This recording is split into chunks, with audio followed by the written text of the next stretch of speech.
We've been walking around Washington, D.C. for a few days now, and it was neater than we expected. Marching up to see our nation's capital was awesome.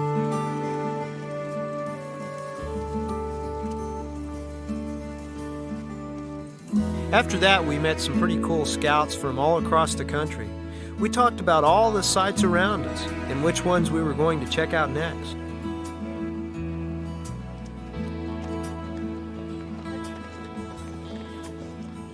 A bunch of us went up to the Lincoln Memorial. Seeing the statue of Abraham Lincoln made us all think about how lucky we are being an American. Seeing the White House was kind of overwhelming. Not only is it the home of our president, but it's been the home of nearly every president we've ever had. How's this for a place to just take it easy? Standing on the edge of the Potomac under a shade tree, overlooking the historic Jefferson Memorial. It was so nice, we kind of hated to go.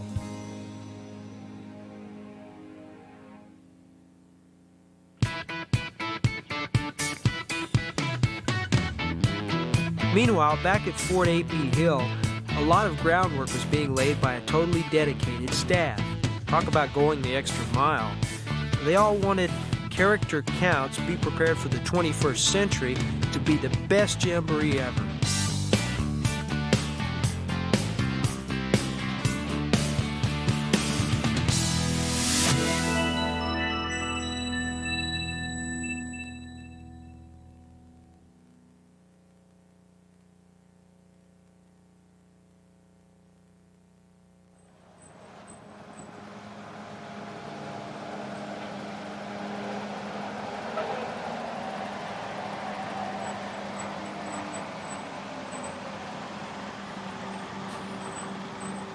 Things were kind of quiet as we rolled through the gates of Fort A.P. Hill.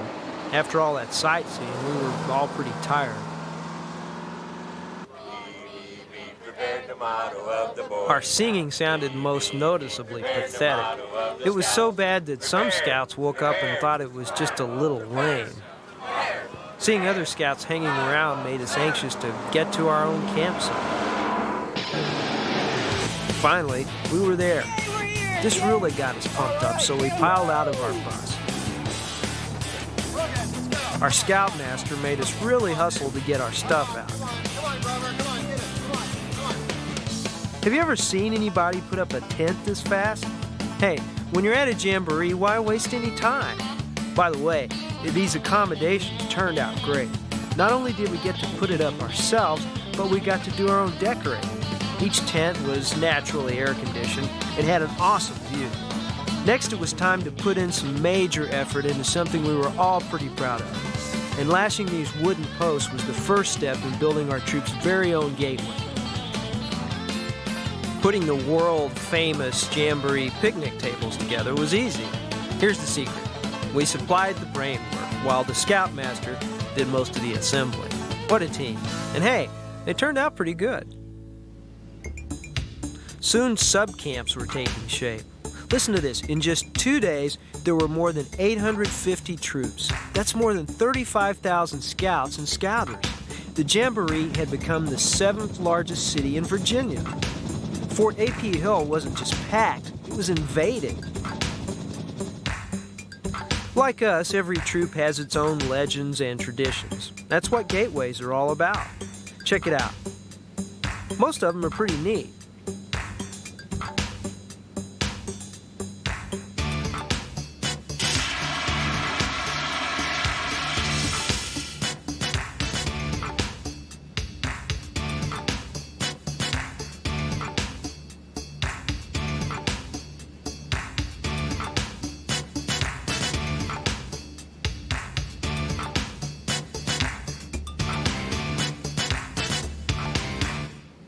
Oten, boten, little, doten, itten, bitten, little, ditten, ish, fiddly, oten, doten, borot, skidit, nat, and what, and chew.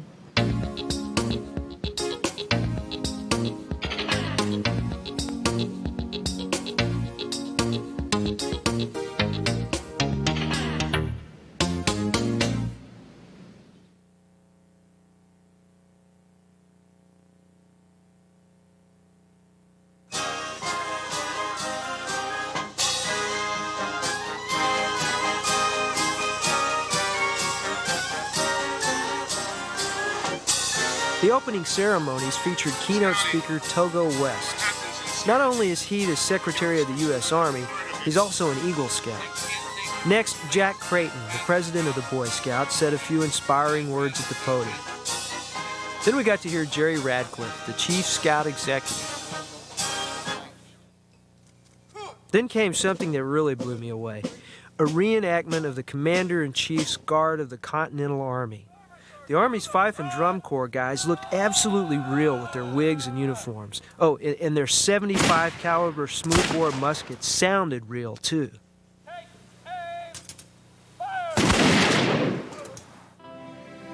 The Order of the Arrow raised the flags representing each state and territory of the U.S. There were the United States and Boy Scout flags as well. You know, this Jamboree in 1997 means a heck of a lot to the Boy Scout movement, which is so critical to so many young people in this country. And I think it's a chance for 36,000 young people to come together and have the experience of a lifetime. And we want to impact them in a way that they'll always know what Boy Scout values are all about. And when they grow up, they can offer some leadership to other young people that can impact their lives in a very positive and meaningful way. Come on, let's go. Now it's time for some fun. Lots of us were anxious to find out just how physically fit we were, and this was just the place to do it. It's called Action Alley. Get through this tough course, and you know you're in great shape.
Later, we went to the confidence course. Stafford said it taught us all about teamwork, communication, and, of course, confidence. I just know I had fun.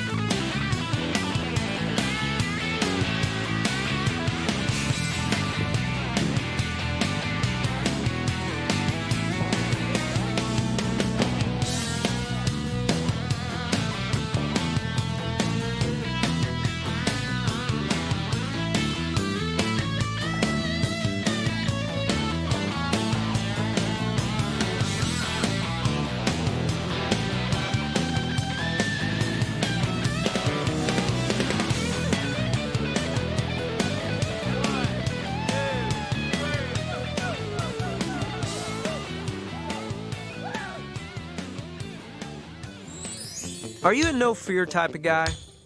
then this is for you. But before you tackle some 40 or 50 feet of action-packed adventure, you had to pass this. A grueling 10 minutes of instruction. Just kidding. Actually, it was pretty easy. Next thing you know, you're here, at the top of the tower. You could rappel from this baby. It's called a helo-skid. It simulates rappelling from a helicopter. Now that's no fear.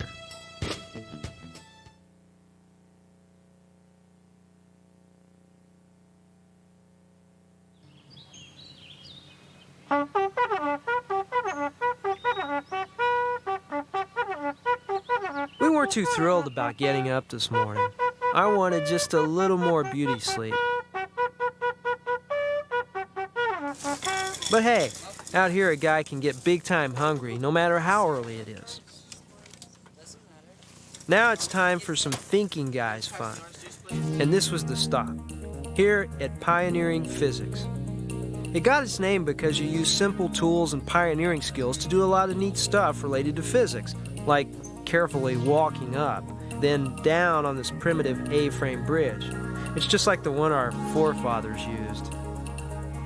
Making tracks on a narrow bridge made out of some wood and rope wasn't easy. It's called a monkey bridge. Hey, check out the flags on that guy's hat. This contraption is called the atomic pile.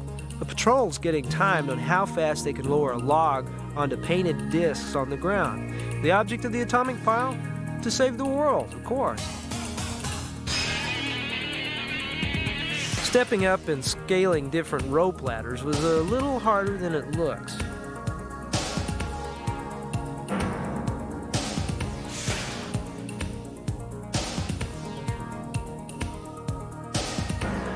Ever wondered how the early pioneers built a three-legged milk stool? An important part of making them is shaving the legs just right. This block and tackle demonstration showed us that raising a weight can be easy work if you use the right pulley combination. What's this, you ask? We're swinging on a Pioneer merry-go-round. Next, we got a little lesson in pioneering leverage with this swinging boom derrick. Then we checked out the sights on the signaling and lookout tower. Now this was the coolest thing yet. A water balloon was carefully placed in this holder. Then the catapult was launched. One of the guys across the street learned all about water balloons, especially the part about the water. When you're at the Jamboree, you just gotta go out and buy something. And this is where you do it, the trading post. There were a lot of Jamboree souvenirs here that were just waiting to find a new home. Buying souvenirs was one thing, but this was quite another. It's patch trading, and the Jamboree always means patch trading at its best. Where else can you get all these patches at one place?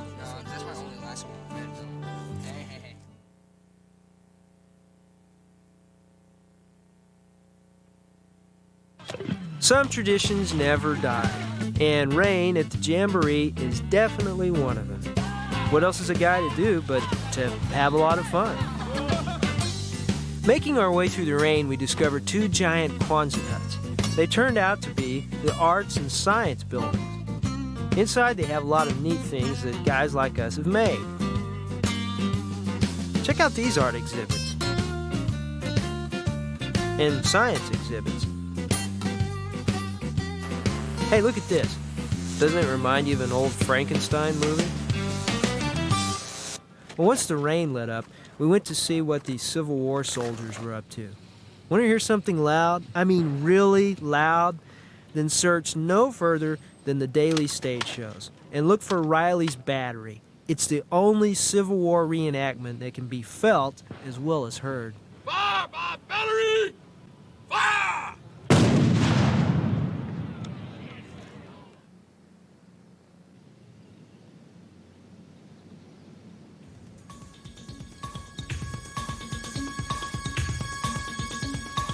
Arena shows. They get bigger and better with each Jamboree, and this one wasn't any different. First, you get someone famous to be at the arena show. Well, I'll tell you who it is later. Then you get 35,000 excited scouts and scouters together. Add a few hot air balloons, then let the show begin.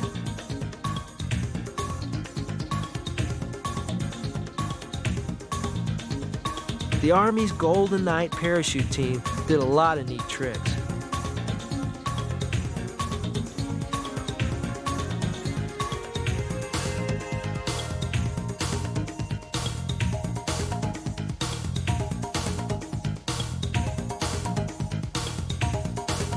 We didn't know when to expect it, but several giant helicopters arrived and landed stage left.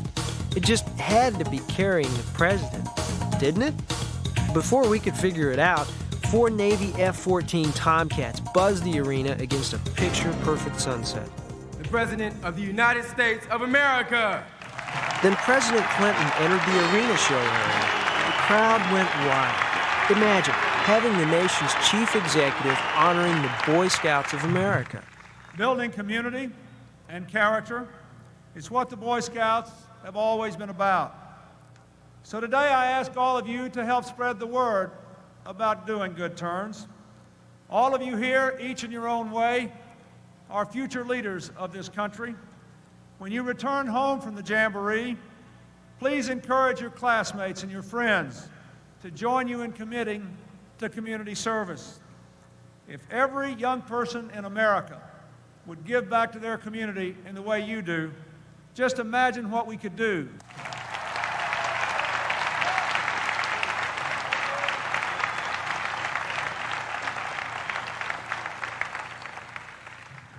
And the next time you recite the Scout Oath, I hope you will remember that it's not just your fellow Scouts, your parents, and the people you know well, but your whole nation that is counting on you. We need you to remain focused on the strong values you learned in Scouting, to remember that character counts and service counts. We need you if we're going to build our communities and bring our people together across all the lines that divide us. We need you if we're going to lead our country into the 21st century, still the world's strongest force for peace and freedom and democracy and prosperity. We need you if we're going to have a country where every person, without regard to race or station in life, who is responsible enough to work for it, can live out his or her dreams. We need you to keep this country coming together and coming ever closer to the ideals on which we were founded, that we are one nation under God, all created equal. We have to work harder and harder and harder to build that one America, strong and united and good. Over 150 years ago, the astute French observer Alexis de Tocqueville said, "America is great because America is good." You help to keep America good, and I know you will throughout your lives. Thank you for what you do, thank you for what you are, and thank you for what you will become. Good luck, and God bless you all.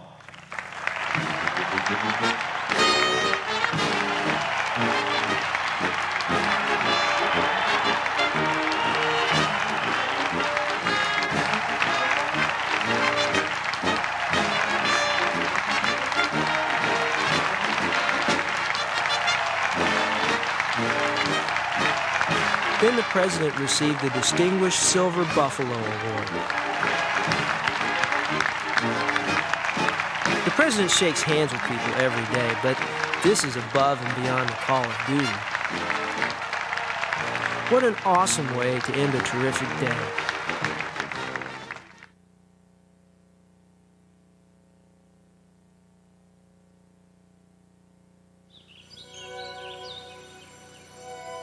We stayed up late, but that didn't keep us from getting up at sunrise. The fishing was great. They stocked over 25,000 bass, bluegill, channel catfish, and other lunkers at Fish Hook Lake. The Boy Scouts at Brownsea Island created a neat little piece of Boy Scout history. They took you 90 years back in time when Lord Baden-Powell had his first Boy Scout campout. What did they do back then? I'm glad you asked. First, we got a detailed lesson all about the British flag. You better not goof this up when you try it. You might mess up a finger or two. It's called the Robin Hood drill. Don't be in too much of a hurry. The guys at Brownsea Island taught us how to use semaphore flags and how to be patient. This is how the British played basketball way back in 1907. Hey, Michael Jordan, eat your heart out. Then the guys showed us Kim's game.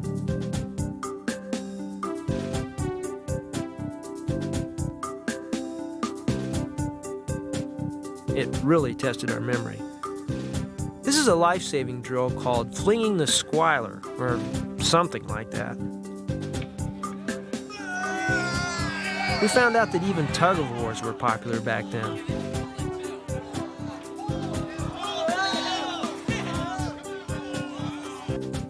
Ever wondered what it would be like to be physically challenged? Welcome to Disability Awareness. Try playing golf with your eyes closed.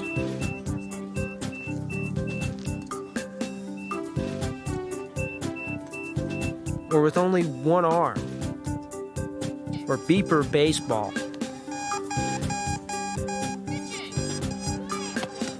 Or wheelchair basketball. This guy's Doug Hare, a quadriplegic who has more than 220 gold medals. He showed everyone that adversity didn't stop him.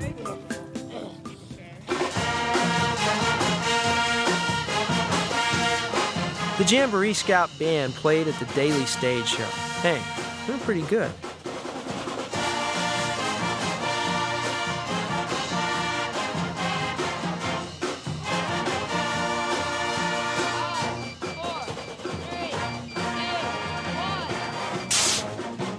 The Estes Rocket Company made sure there were plenty of rockets around. K2 B.S.A, the Jamboree's official radio station, pulled out all the stops. They talked to every state in nearly every country.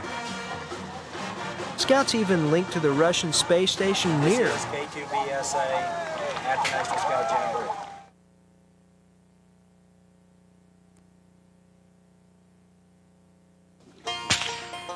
At pioneering games, we saw a guy who really knew how to handle a bullwhip. He made it look easy. Then it was our turn. This isn't a party or anything. We're supposed to use a bullwhip to pop these balloons. Hey, this stuff's pretty easy. The guy who showed us how to use a bullwhip also branded a lot of different things, like these hiking boots. That looks slick.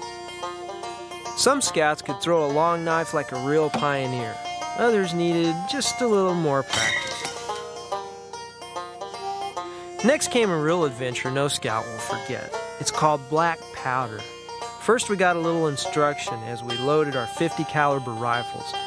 Then, when everything was ready, we fired at some targets.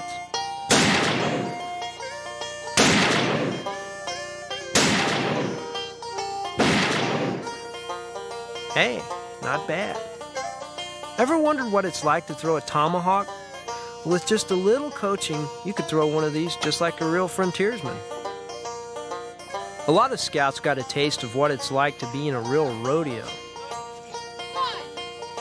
Only the landings were a lot softer. Remember Brownsea Island? Well, this is America's version. It was pretty interesting learning about the Silver Bay experiment, the first scout camp in the United States. Did you know that scouts were called tribes back then? Later, it was time to phone home. You know, your folks gotta know how you're doing, and you need to catch up on the latest news.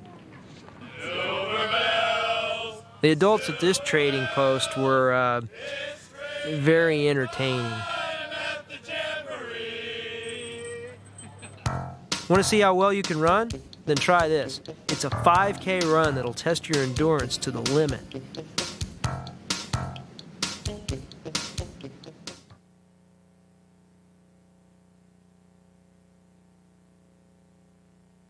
Are you ready for this? This exhibit brought home just how much water we use just doing our normal daily stuff. When we emptied these buckets, we found out we used a ton of water. Like 25 gallons each day for each of us just to use the toilet, and 100 gallons to take a shower. And that doesn't even count stuff like washing your hands or brushing your teeth. Now this is one ferocious-looking bear. Lucky for us, he's stuffed. Then we got eye-to-eye with a real live eagle. It was pretty neat seeing one in real life, real close. We found out about snakes the old-fashioned way, by handling them. By the way, this is not for the faint-hearted. I can say one thing about this owl. Up close, he really does look smart. I didn't know what this guy was up to. I only knew it was about as ugly as my older brother.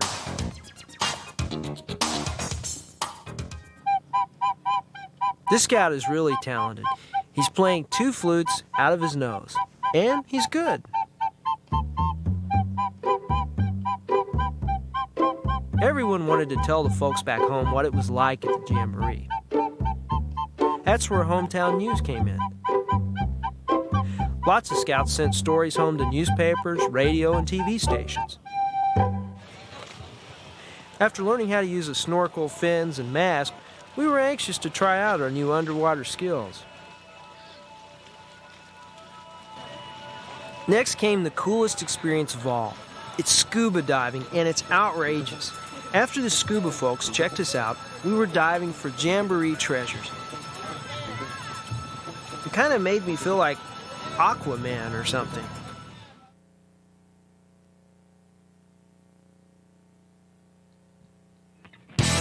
We all know how great Boys Life magazine is. Well, their exhibits lived up to their reputation. This is the U.S. Customs drug intervention weapon. With a top speed of 75 miles per hour, the folks at U.S. Customs showed off their need for speed. Then we took a look up at a really huge totem pole.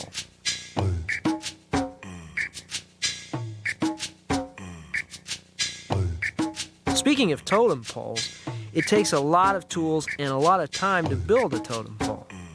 This one is being built for Boys Life magazine to go to their office at the national headquarters. What would any Boys Life exhibit be without Pedro? Everybody's saying no to drugs, so we pledged it by writing our names on this wall.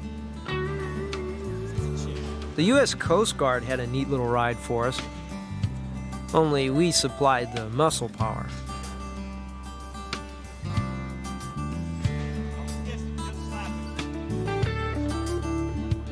This seaman never got tied up. He knew everything there is to know about knots.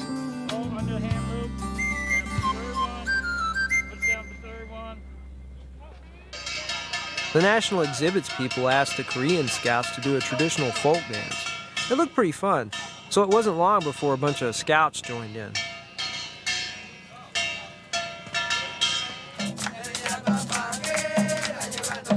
Then a group of scouts from the Dominican Republic entertained everyone with a traditional scouting song.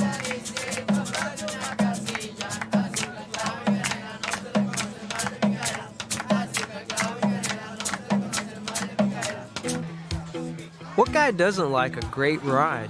You can have a concept car just like this for a mere $47,000. Or how about this for getting around town in a hurry? A NASCAR racer driven by the Richard Petty team. This Super Coupe was just that, super. A quarter-mile ET, a hot 9.8 seconds at 135 miles per hour.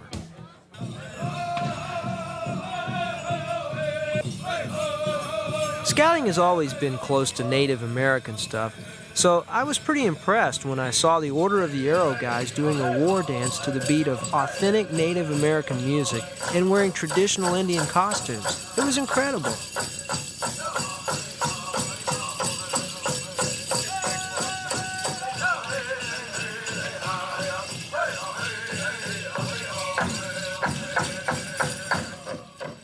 The OA's Indian Village had a lot of other neat things going on, like some really neat-looking crafts.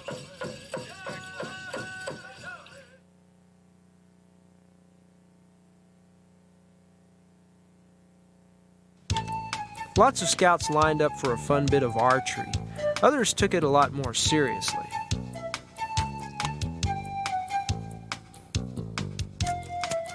I've shot marksman pellet guns before, so it was easy for me to aim and fire.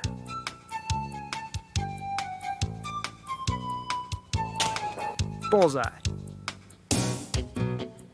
Shooting trap's a little more serious, because blasting a piece of clay into a million pieces isn't easy when you're trying to hold up a large chunk of heavy metal, although some scouts make it look that way. Pull. Good shot. All right. In the bikathlon, we were timed as we pedaled our mountain bikes on a cross-country trail.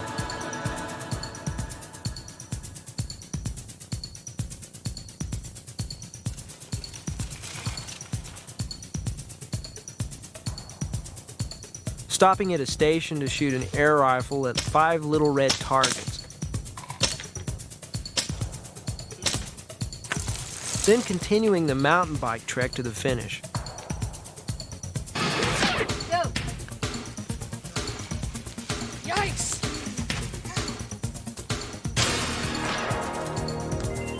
Try finding someplace like this at home.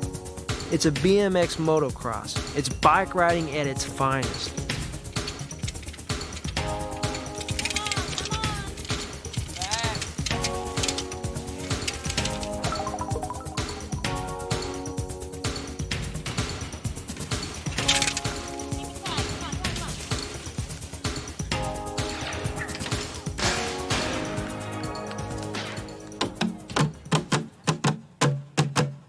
We saw some scouts giving us a free concert on their homemade drums.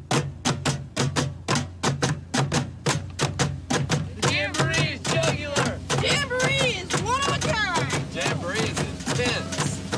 Jamboree is medieval. Jamboree is totally tubular. Jamboree outside the patches! Jamboree all. Jamboree is jumping. Jamboree is bodacious. The Jamboree is Olympic! The Jamboree? It's in your face. The jamboree is a gas. El Jamboree es muy bueno. Jamboree is clean. Jamboree is tough for the pump. Holy cow! What a jamboree!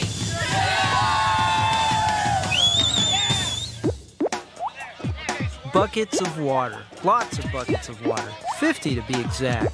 26,000 scouts were trying to break the Guinness Book of World Records set for the world's longest bucket brigade. 83 gallons must be passed in the buckets along an 8.5-mile course to break the record. It's serious stuff. But some scouts found the time to goof off just a little.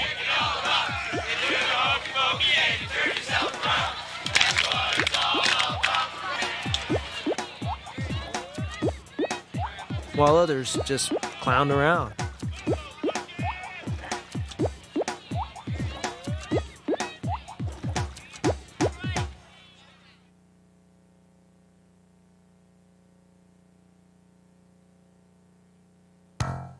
Now here's a place I've been wanting to see for a long time. The Merit Badge Midway. Inside you could earn or partially earn all kinds of merit badges. Like insect study,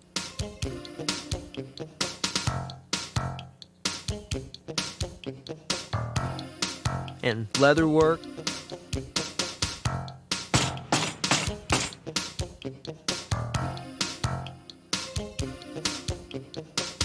and we were eager to hear more about Indian lore and to see some stuff made by real American Indians.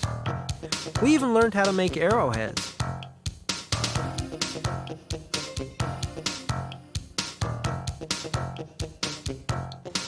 Man, the Order of the Arrow guys did it again, this time with their Odyssey of the Law production.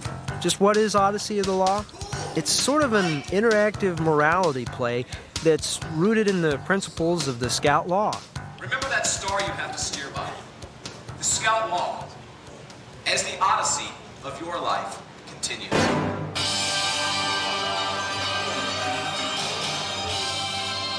After the interactive part of the program, it was an awesome laser show, complete with a soundtrack of inspirational hits.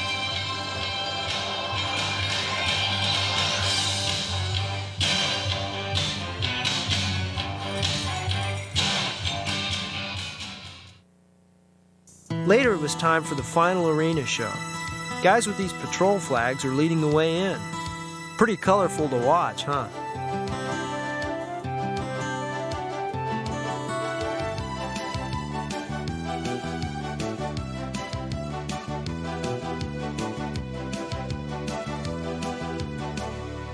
As we started to sit down, we got more and more excited. It takes more than 2 hours to fill the bowl up with 35,000 people. There was some pretty good music playing, so some scouts started dancing. I don't know what to call this. All I know is you'd have to be pretty excited to do it in front of 35,000 people. I've always been a Star Trek fan, so I really got blown away when I saw 2 Klingons in the crowd. Beam me up, Scotty. It seems lots of scouts were having lots of fun. Then 2 awesome F-15s soared overhead. If those jets were guitar amplifiers, they'd be on 12. Soon the stage lights came up and it began. For the better part of the evening, Louise Mandrell and her band performed, and I mean well. She's really neat. I've waited all day to get out on the stage. Not people turned up, I'm in a party place. This world has its problems. Just pick up the paper or turn on the evening news. The way that it looks, we'll never make it. But I've got some good news for you. There's a place where there's hope for all of us, and it's right here in front of our eyes. Look in the heart of the Scouts for those old-fashioned values we keep talking about. Trustworthy and loyal, helpful and brave, strong in body and mind. You'll find them all there, I don't have a doubt, deep in the heart of the Scout.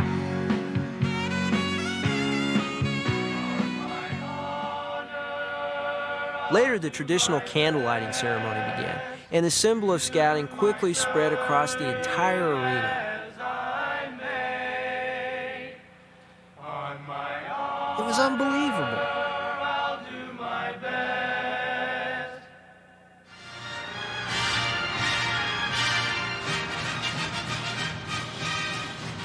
Then came the finale. A brilliant fireworks display capped the evening off. What a great way to end a really neat show.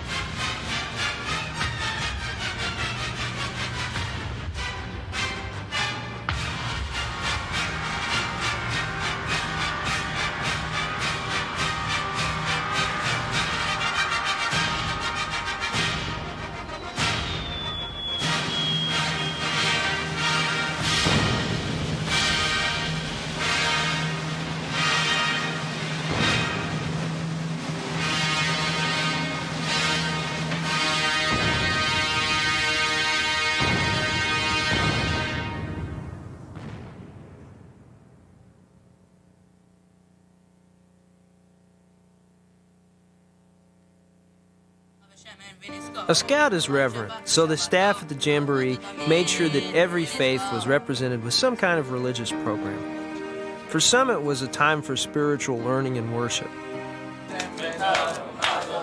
Then it was time to celebrate a bar mitzvah, a Jewish boy's entering into manhood.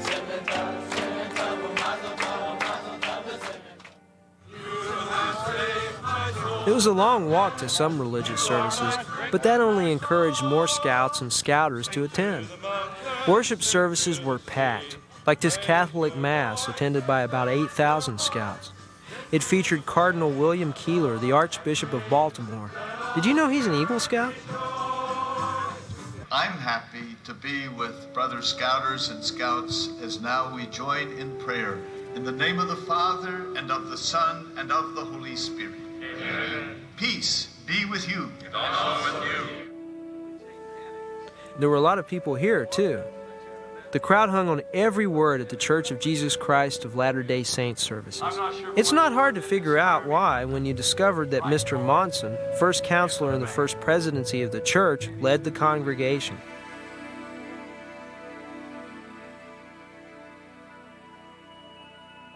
Afterwards, it was time for an aquatic adventure. First stop, windsurfing. We made the best out of it, even if the winds didn't want to cooperate.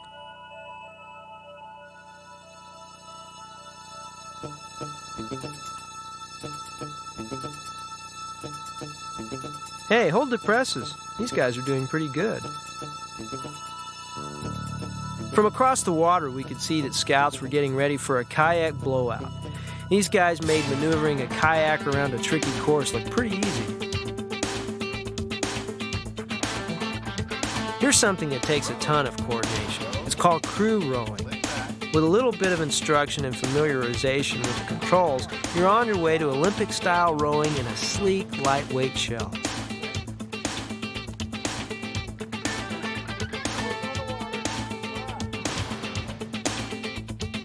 All scouts who pride themselves on how they handle a canoe ought to try this out. It's called canoe slalom. Turning's a bear.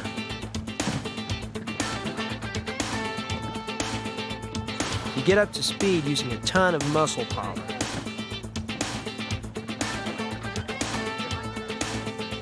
Then it's time to turn again. These guys are really good at it. Next on the agenda was canoe sprint. I always thought that canoeing was pretty easy, but canoe sprint quickly changed my thinking. We got timed as we raced our canoes through a vicious obstacle course.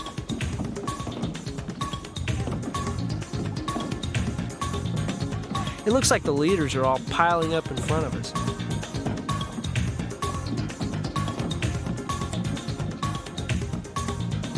These guys paddled hard and finished with a great time.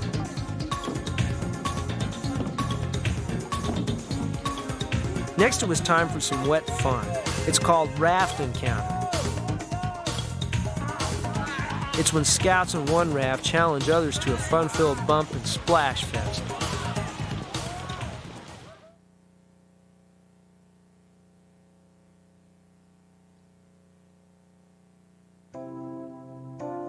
It was day 9 of the Jamboree, and it was time to pack up our tents.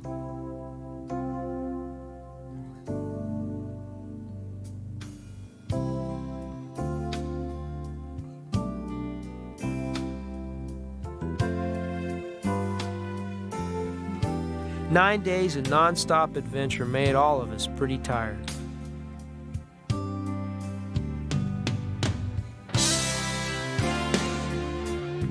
But most of us had to get ready for the long ride home.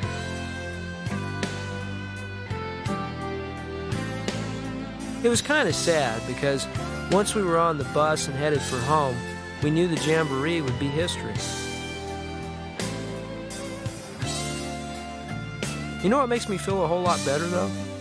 Knowing that each scout has a lifetime of some pretty awesome memories. Now that I think about it, maybe that's what character counts, be prepared for the 21st century means. Whew. Did I just say all of that? Hey, I gotta go catch some Z's, guys. Later. Hi, I'm Jerry Ratcliffe, and I'm certainly pleased to be at this 60th anniversary Jamboree of the Boy Scouts of America. For many scouts, the Jamboree is the single most significant event of their scouting experience. And even after the tents come down, the buses roll away, you will leave with memories of friendships that will last a lifetime. I hope that you remember from President Clinton's message to us at the opening arena show how important it is as he encouraged us to be prepared to lead this nation into the 21st century. And certainly, we want to always remind ourselves to live by the values that are in our Scout Oath and Scout Law. Duty to God, duty to country, duty to others, and duty to self. The 1997 National Scout Jamboree was a tremendous event. I hope that this Boys Life souvenir video will help you relive those experiences again and again.